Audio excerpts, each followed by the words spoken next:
In this video I'm going to show you how to reset your Canon Imageclass LBP 236dw printer.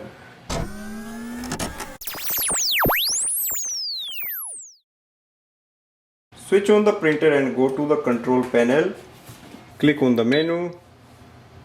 Scroll down, click on the management settings. Scroll down and look for the initialize all data setting.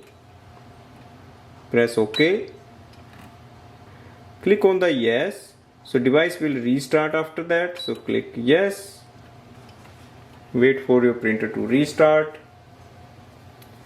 So this will reset your printer to the factory defaults.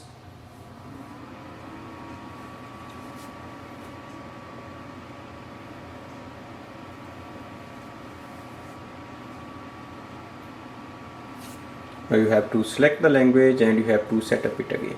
So this way we can reset this printer to the factory default. Thanks for watching.